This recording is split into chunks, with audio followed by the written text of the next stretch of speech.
வணக்கம். நான் சகி. இது என் விழிகளின் அமுத மழைநீ. அத்தியாயம் 10. கொட்டி தீர்க்கும் மழையை வெளியில் திட்டிக்கொண்டே உள்ளுக்குள் வாழ்த்துகிறேன். விரும்பியே உன் உடல் சொட்டுக்குள் புதைந்து கொள்ளும் வாய்ப்பை அளித்ததற்கு.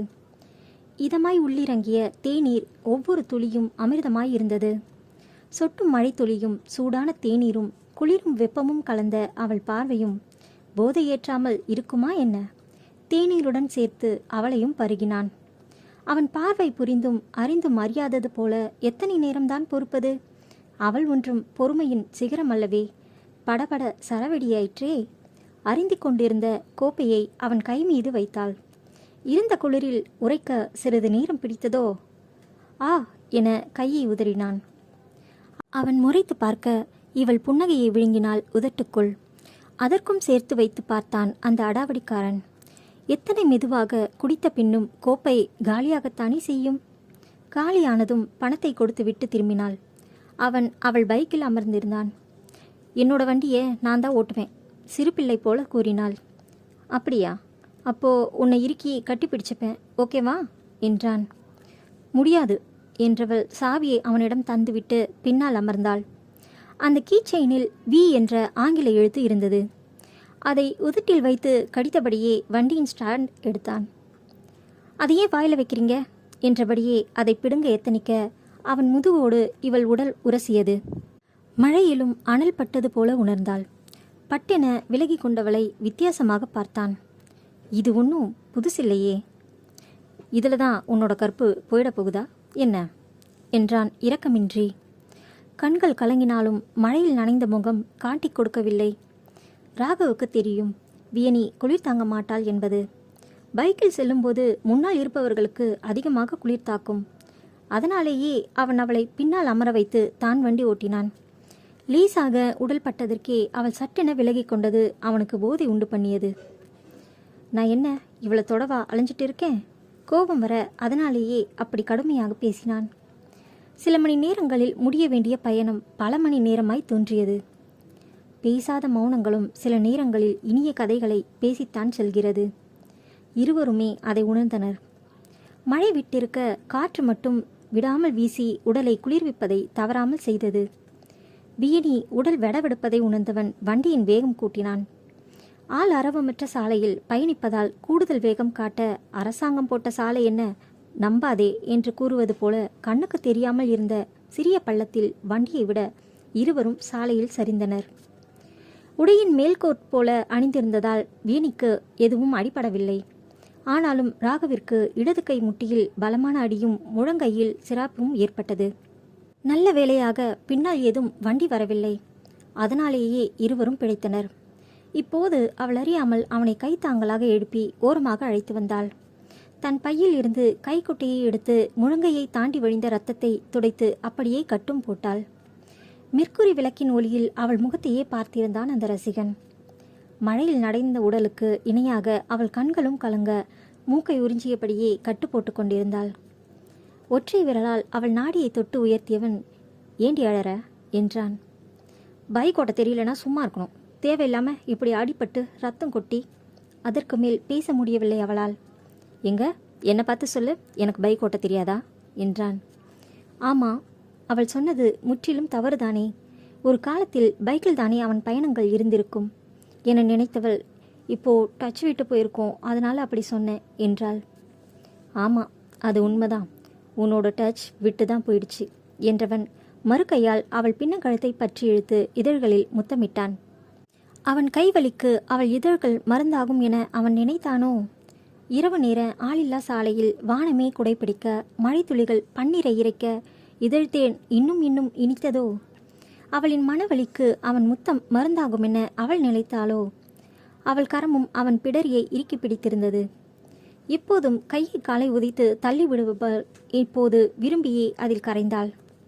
இனிமையாய் துவங்கிய மழை வலுப்பெற்றது போல மென்மையாய் துவங்கிய முத்தம் வன்மையாய் மாறியது. வானம் பூமியை மழைத்துளிகள் இணைத்தது போலவே இருவரின் இதழ்களும் முத்தத்தால் இணைந்திருந்தன. அதனை கண்டு பொறாமை கொண்ட வானம் இடியை அனுப்பி அவர்களை நிகழ்வுக்கு கொண்டு வந்தது. பதறி விலகியவள் அவனை பிடித்து தள்ளியிருந்தாள். வேகமாக வந்து வண்டியை எடுத்தாள். வெற்றி புன்னகையுடன் வந்து பின்னால் அமர்ந்து கொண்டான். என்னாச்சு வியா, இவ்வளோ நேரம் ஏன் ஃபோன் எடுக்கல? நான் பயந்துட்டேன் என்றபடி அருகில் வந்தான் விஜயன். எனக்கு ஒன்றும் இல்லை, பைக் ஸ்கிட் ஆகி பாஸ்க்கு அடிபட்டுடுச்சு, அவரை பார்த்துக்கோங்க. அவள் சொன்ன பாஸ் என்ற வார்த்தையில் அவளையே பார்த்திருந்தான் ராகவ். நான் கிளம்புறேன் என கூறி யார் முகமும் பாராமல் அகன்று விட்டாள். ராகவ், விஜயன், சிவா மூவரும் அவளையே பார்த்தபடி நின்றிருந்தனர். ஒரு நொடி தாமதித்த விஜயன் வேகமாக ஓடி தனது பைக்கை எடுத்துக்கொண்டு அவளை பின்தொடர்ந்தான். வியா, நில்லு நில்லு என அழைத்தான். ஆனால் அவளோ எதையும் காதில் வாங்காமல் வேகமாக போய்க் கொண்டிருந்தாள். வண்டியை வேகம் கூட்டி அவள் முன்னால் போய் நின்றான். என்னாச்சு? பைக்கை நிறுத்தி இறங்கியவள் ஏதோ யோசனையில் இருந்தாள். என்னன்னு கேட்டேனே, அவளை உலுக்கினான் விஜயன். அவரோட என்ன ஓட்டம் வேற, என்னோடது வேற. ஆனா அது தெரிஞ்சும் திரும்ப போய் தடுமாறினாள். என்ன பேசுற நீ? யார சொல்ற? என்னோட பாஸ். இல்ல இல்ல, நான் என்னோட பாஸ் இல்ல. ஏதேதோ பிணற்றினாள். என்னதான் சொல்ற, புரியல என்றான் அவன். நான் அவரை பார்த்துருக்க கூடாது, திரும்ப பார்த்துருக்கவே கூடாது. அச்சோ, அவருக்கு கையில் அடிபட்டுடுச்சு. நீ சரி பண்ணியா? அவருக்கு ஒன்றும் இல்லையே, நான் போய் பார்த்துட்டு வரேன் என வண்டியை அங்கேயே விட்டுவிட்டு நடக்க தொடங்கினாள். வீணி, என்ன பண்ற? எங்க போற? உன்னோட பைக் வேணாமா? பைக் சிரித்தபடியே, இதுவே அவருக்காகத்தான், அவரை போய் பார்க்க போறேன் என நடந்தாள். அவள் கைப்பற்றி தடுத்த விஜயன், என்னாச்சு உனக்கு? ஒன்றும் இல்லை, வா நான் வீட்டில் விடுறேன் என அழைக்க அவள் தடுமாறி அங்கும் இங்கும் பார்த்திருந்தாள். அப்போது அங்கு வந்த காரில் இருந்து இறங்கிய ராகவ் வேகமாக அருகில் வந்தவன் அவள் கண்ணம் பற்றி தன்னை பார்க்க செய்தான். வியூ, ரிலாக்ஸ், ஒன்றுமில்லை, வா என்றான். அதுவரை தடுமாறியவள் பாய்ந்து அவன் கழுத்தை கட்டிக்கொண்டு ஓவென கதறி எழுதாள். ராகவ், வியனி என்ற ஓட்டங்கள் வேறு வேறானவை. இயல்பான உடல் தேவையை தவிர மற்ற அனைத்தும் பொய் என்று கூறும் ரகம் அவன். எல்லோருடைய தேடலின் முற்றுப்புள்ளியும் காமம் மட்டும்தான் என நம்புபவன். காதல், கல்யாணம் எல்லாமே, ஏன் கள்ளக்காதல் கூட காமத்தில் தான் முடிவு பெறும். பெயர்கள்தான் வேறு வேறாக இருக்குமே தவிர தேடல் ஒன்றே ஒன்றுதான், உடல் சார்ந்த தேவை மட்டும்தான் என்பதில் உறுதியாக இருப்பவன். வியனியோ உலகின் இயக்கமே காதலால் மட்டும்தான். ஒவ்வொரு உயிரும் மண்ணில் வந்தது காதலாலும் காதலுக்காகவும் என்பவள். உயிர்கள் பிறப்பு எப்படியோ, ஆனால் மண்ணில் பிறந்தவன் சாதிக்காமல் மடியக்கூடாது என்பவன் அவன். பூவுக்குள் வண்டு தேன் குடிப்பதும் அதன் தேவைக்கு என்பான். ஆனால் பூவுக்கும் நோகாமல் தேன் குடிப்பது காதலால் என்பாள் அவள். காணும் காட்சிகளிலெல்லாம் காதலோடு பார்ப்பாள் வியனி. ஆனால் வெறும் கலை ரசனையோடு மட்டும் காண்பவன் ராகவ். வாழ்வதற்கு மூச்சுக்காற்றை போல காதல் எப்போதும் தேவை என நினைப்பவள். ஆனால் காதல் வாழ்வின் காலநிலை போல மாறிக்கொண்டே இருக்கும் என்பவன் அவன். இவ்விரு துருவங்களும் இணைந்த தருணங்கள் இருவருக்குமே பசுமை நிறைந்த நினைவு. அத்தியாயம் 11. உன்னை கண்ட பின்புதான் காதல் கொண்டேன், காதல் கொண்ட பின்பே கண்ணீர் கண்டேன், கண்ணீரும் அமிதமென பின்புதான் கண்டு கொண்டேன். மழை விட்டபோதும் தூறல் விடவில்லை. லேசான பூஞ்சாரலில் நனைந்து கொண்டே கண்ணீர் மழையையும் பொழிந்தாள் காரிகை. வியூ, போதும், அழறத நிறுத்து என்றான் ராகவ் கண்டிப்பான குரலில். அப்போதுதான் அவன் மார்பில் புதைந்து அழுவது உரைத்ததோ என்னவோ. சட்டென விலகியவள் சுற்றுப்புறம் பார்க்க விஜயன் இருவரையும் பார்த்து நின்றிருந்தான்.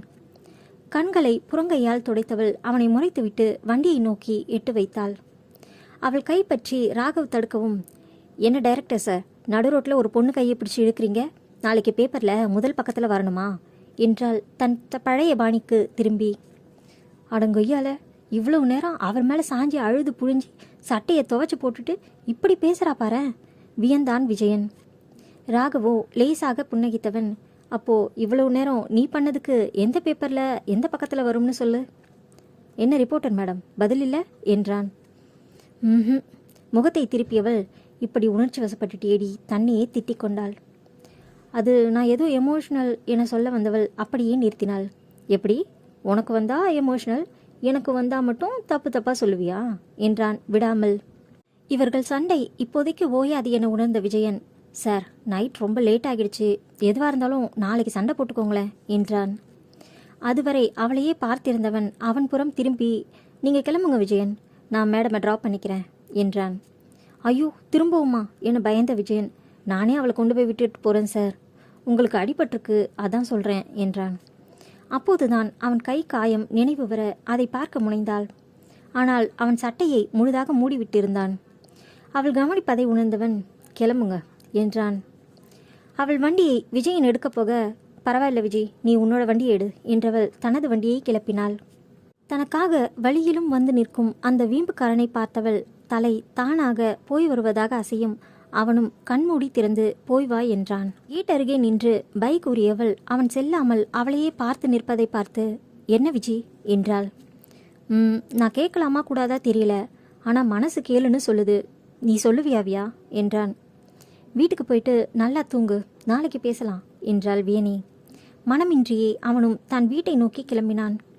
வீட்டுக்குள் நுழைந்தவளை ஓடி வந்து அணைத்து கொண்டான் அகரன். வியா, நீ ஏன் தாத்தா வீட்டுக்கு வரல? நானும் அம்மாவும் உனக்காக வெயிட் பண்ணோம் என்றான் தன் மழலை மொழியில். அப்படியா, சாரிடா ஆகரா, நான் போன இடத்துல மழை வந்துதா, நான் நனைஞ்சு போயிட்டேனா, அதான் லேட் ஆகிடுச்சு என்றாள். அப்படியா, அச்சோ நனைஞ்சு போய்த்தியா, வா தொலைச்சி வித்துதேன் என கையோடு அழைத்து போனான். அமைதியாக அங்கே அமர்ந்திருந்தாள் சாதனி. என்ன சதா, கோபமா? எனக்கு என்ன கோபம், உனக்காக நானும் அவனும் எவ்வளோ நேரம் வெயிட் பண்ணோம், ஒரு ஃபோன் பண்ணி சொல்கிறதுக்கு என்ன? அத்தை சமைச்சதை நீ சாப்பிட வரலன்னு ரொம்ப வருத்தப்பட்டாங்க, உனக்காக கொடுத்து விட்டாங்க என்றால் ஒரே மூச்சில். அகரன் டவல் எடுக்க உள்ளே ஓடியிருக்க இவளுக்காக உணவை டேபிள் மீது எடுத்து வைத்துக்கொண்டே பேசிய சாதனியை பின்னிருந்து அணைத்து கொண்டாள் வியனி. சாரி சதா என்றாள். சட்டென கோபம் வடிந்துவிட, சி பொடி, போய் ஃப்ரெஷ் ஆகிட்டு வந்து சாப்பிடு, இல்லைனா என் மாமியார் என்ன உண்டு இல்லைன்னு பண்ணிடுவாங்க. தேங்க்ஸ் பேபி என்றவள் அறைக்கு போக டவலோடு வந்த அகரன் அவளிடம் அதை கொடுத்தான். டவலை வாங்கி கொண்டு அவனுக்கு முத்தமிட்டவள், பரவாயில்லடி, குடும்பமே எனக்கு சேவை செய்யுது என்றாள் கண்ணடித்து. அப்படி மாற்றி வச்சிருக்க எங்களை என இடுப்பில் கை வைத்து முறைத்தாள் சாதனி. பண்ணுங்க பண்ணுங்க, புண்ணியந்தான் என்றவள் சாதனை அடிக்க கரண்டி எடுக்கவும் அறைக்குள் ஓடிவிட்டாள். அம்மா, வியாப அதிக்காத என்றான் அகரன். அடப்பாவி, இன்னும் தொடவே இல்லை, அதுக்குள்ளே சப்போர்ட்டுக்கா வர, ஒரு ரூமில் போய் படு என அவனை விரட்டினாள். அவன் அறைக்குள் ஓடியவன் கதவு வழியாக பார்த்து, அப்போ நீ வதலையாமா என்றான். நான் வரேன் கண்ணா, நீ போய் படு என்றாள். சத்திமா என சென்று விட்டான். செம்ம டேஸ்ட், ஆண்டி அடிச்சுக்க ஆளே இல்லை புகழ்ந்தாள் வியனி. ஏண்டி, இவ்வளோ வருஷமாக உனக்கு வடிச்சு கொட்டுறேன், என்னை எப்போவாச்சும் புகழ்ந்திருக்கியா என்றாள் சாதனி. அம்மா கையால் சாப்பிட்றவங்க அதை புகழ்ந்துட்டு இருக்க மாட்டாங்கடி என்றாள் வியனி உணவில் கவனம் வைத்து. அவள் கூறியதை கேட்டதும் கண்களில் நீர் துளித்தது சாதனிக்கு. அவள் தலையை வருடியவள், போய் தூங்குடி என்று கூறிவிட்டு தனது அறைக்கு போனாள். இன்னொரு விஷயம், உன்னோட மித்ரன் ஃபோன் பண்ணியிருந்தாரு, உன்கிட்ட பேசணுமா, உன்கிட்ட மட்டும்தான் சொல்லணும்னு ஏதோ சொன்னார், ஃபோன் பண்ணுவார், குட் நைட் என்றவள் போய்விட்டாள். மித்துவுடன் பேசி பல நாட்கள் ஆகிவிட்டது போல் இருந்தது. உண்டு முடித்து அனைத்தையும் ஒதுங்க வைத்துவிட்டு படுக்க சென்றாள். லேப்டாப் எடுத்து வைத்துக்கொண்டு நேத்திரனுக்கு மெசேஜ் செய்தாள். அடுத்த நொடி கால் வந்தது. என்னடால், லைன் கிடைக்கவே இல்லை, எங்கே போய்? கொஞ்சம் சிட்டி அவுட்டர் போனேன்ப்பா, நீ எப்படி இருக்க? ஓகே தாண்டா, உனக்கு ஒன்றும் பிரச்சனை இல்லையே? இல்லை, அதெல்லாம் ஒன்றும் இல்லை. ஏன், என்னாச்சு? தெரியல டால், ஏதோ பிரச்சனை மாதிரி தோணுச்சு, அதான் கால் பண்ணேன், ஆனால் லைன் கிடைக்கலையா, அதான் பயந்துட்டேன். யார் சொன்னது காதலில் மட்டும்தான் அக்கறை வரும் என்று? நட்பிலும் உண்டு. அன்பு, பாசம், நேசம் என அத்தனையும் கொட்டி கொண்ட நட்புதான் வேணி நேத்திரனுடையது. சதா கிட்டல சொல்லலை, அதான் அவள் சாதாரணமாக இருந்தா, இல்லைனா அவளும் ஒரு அலப்பறை பண்ணியிருப்பா. சிரித்தாள். மறுமுனை அமைதியாக இருந்தது. என்னாச்சு மித்து? உனக்கு என்னாச்சு டால், ஏன் என்கிட்டயே மறைக்கிற? உனக்கு பர்சனல்னு தோணினா சொல்ல வேண்டாம். இல்லை, அப்படி ஒன்றும் இல்லை, ஆனால் சொல்லணும்னா ரொம்ப டைம் எடுக்கும், நீ எப்போ வர சொல்லு என்றாள். ஆமாடால், அதை சொல்ல தான் ஃபோன் பண்ணேன். நான் கூடிய சீக்கிரம் அங்கே வந்துடுவேன். அங்கேயே ஜாப் பார்க்க சொல்லி ஃப்ரெண்ட்கிட்ட சொல்லிட்டேன். உங்களையெல்லாம் விட்டுட்டு இங்கே ரொம்ப கஷ்டமாக இருக்குது. அகரன் கண்ணுக்குள்ளேயே நிற்கிறான். நீங்கள் ஒரு பக்கம், அம்மா அப்பா ஒரு பக்கம்னு இருக்கிறது ரொம்ப சங்கடமாக இருக்குது. சரிடால், நீ போய் தூங்கு, நான் எப்போ கிளம்புறேன்னு சொல்கிறேன் என்றான். சரி மித்து, இங்கே எல்லாரையும் நான் பார்த்துக்கிறேன், நீ சீக்கிரம் வர பாரு, நாங்கள் எல்லாரும் உன்னை ரொம்ப மிஸ் பண்ணுறோம், சீக்கிரம் வந்துடு என்றாள். சரிடா, பை, வைக்கிறேன். பை என வைத்து விட்டாள். கைகளில் மருந்திட்டு கட்டு போட்டிருந்தான் ராகவ். அதை மறைக்கவே முழுக்கை சட்டை அணிந்திருந்தான். வியனிக்கும் தெரியும் தான். ஆனால் மற்றவர்கள் பார்வையில் பரிதாபமோ இல்லை ஆர்வமோ தோன்றுவதை அவன் விரும்பவில்லை. சட்டையை கழட்டிவிட்டு வந்து அமர்ந்தான். சிவா பக்கத்தில் வந்து அமரவும், சிவா சரக்கடிக்கலாமா என்றான். அண்ணா நாளைக்கு ஷூட் இருக்குண்ணா என்றான். அதனால என்னடா, லைட்டாக சாப்பிடலாம். அண்ணா நீங்கள் எவ்வளோ சாப்பிட்டாலும் ஸ்டடியாக இருப்பீங்க, ஆனால் நான் அப்படி இல்லையே, அப்புறம் காலையில் தவழ்ந்துட்டு தான் வருவேன் என்றான். இருவரும் சிரித்தனர். கையில் கண்ணாடி டம்ளருடன் அமர்ந்திருந்தான் ராகவ். அவனின் கை வலிக்கும் மன குழப்பத்திற்கும் இது தேவை என தோன்றியதோ என்னவோ. அண்ணா. சொல்லு சிவா. அவங்கள உங்களுக்கு எப்படி தெரியும்? ஏன்னா நான் உங்கள் கூடவே தான் 3 வருஷமாக இருக்கேன், அதான் கேட்டேன். தெரியும்டா, என்ன எனக்கே தெரிய வச்சவ. நீ சொன்னியே 3 வருஷமாக கூடவே இருக்கேன்னு, அது கூட அவளால் தான். யாரும் வேண்டாம், யாரும் தேவையில்லைன்னு இருந்த நான் இப்போது உன் கூட மட்டுமாவது நல்லா பேசுகிறேன்னா அது அவளால் தான். அண்ணா அப்புறம் ஏன் நான் தனியாக இருக்கீங்க? அவங்கள அடுத்து சொல்ல தைரியம் வரவில்லை அவனுக்கு. என்னடா கல்யாணமா? பண்ணிக்கலாம் அவளுக்காக. எனக்கு அதிலெல்லாம் நம்பிக்கை இல்லாதப்ப அவள் விருப்பத்துக்காக இப்போது அதை கூட பண்ணலாம்னு யோசிக்கிறேன். ஆனால் மனசுக்கு பிடிக்காத ஒரு விஷயத்தை அவள் விருப்பத்துக்காக மட்டும் பண்ணினா அது எந்த அளவுக்கு சரியாக வரும்னு தெரியலை. ஆனால் ஏதாவது பண்ணி அவளை என் கூடவே வச்சுக்கணும்னு நினைக்கிறேன். எவ்வளோ பேரை பார்த்துருந்தாலும் அவள் மட்டும் ஸ்பெஷல் தான்டா. அது ஏன்னு தெரியலை. இவ்வளோ நாள் சாதிக்கணும்னு ஓடிட்டு இருந்தேன். இப்போது அந்த சாதனையை சொல்லி சிரிக்க கூடவே அவள் வேணும்னு தோணுது. இந்த மனசு மண்ணாங்கட்டி இதெல்லாம் சுத்த பொய்ன்னு நினச்சேன். இப்போது அப்படியெல்லாம் நினைக்க தோணலை. நான் மாறிட்டு இருக்கேனா என கேட்டான் சிவாவிடம். ஆமாண்ணா, முன்னெல்லாம் சிரிக்கவே ஷெட்யூல் பார்ப்பீங்க, ஆனால் இப்போது அடிக்கடி சிரிக்கிறீங்க என்றான் அவன். டேய், நான் என்ன சிரிக்கவே மாட்டேன்ற மாதிரி பேசுகிற? அது உண்மைதானண்ணா என்றான் சிவா பயத்துடன். ஆமாண்டா என்றவன் பலமாக சிரித்தான். வியை மீண்டும் கண்ட இந்த நாட்களில்தான் ராகவ் தன்னை மறந்து சிரிக்கவே செய்கிறான்.